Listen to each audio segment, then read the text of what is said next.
আলোর স্তরে স্তরে খুলে যায় এক স্বর্গদ্বার।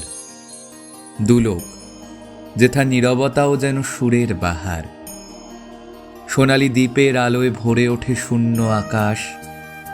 মর্তের গণ্ডি ছাপিয়ে ছুঁয়ে যায় অনন্ত প্রকাশ।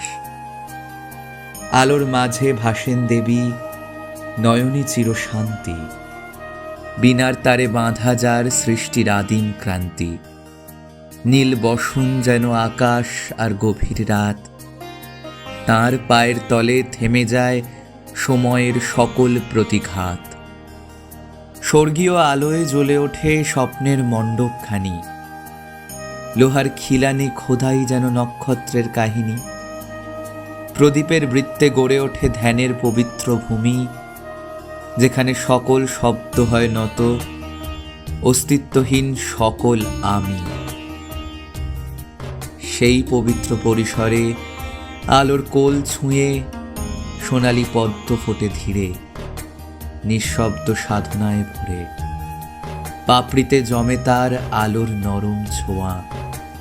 মনের সব কলুষ ধুয়ে স্বচ্ছ হয় সকল চাওয়া। শুভ্র রাজহাঁস প্রণত দেবী পদে, এ বিশ্ব চরাচর করজুড়ে তার সাথে। জলে স্থলে অন্তরিক্ষে বয় এক সমন্বিত সুর। দুলোক নয় সে দূরে, আজ সে একান্তপুর। এখানে দেবী নামেন আলো হয়ে, কেবল ইন্দ্রিয় গ্রাহ্য রূপে নয়। এখানে পুজো মানে অনুভব, নীরব গভীর অব্যয়।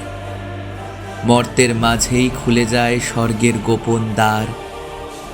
দুলোক হয়ে ওঠে অনুভূতি, সেলেস্টিয়াল রিলম অপার।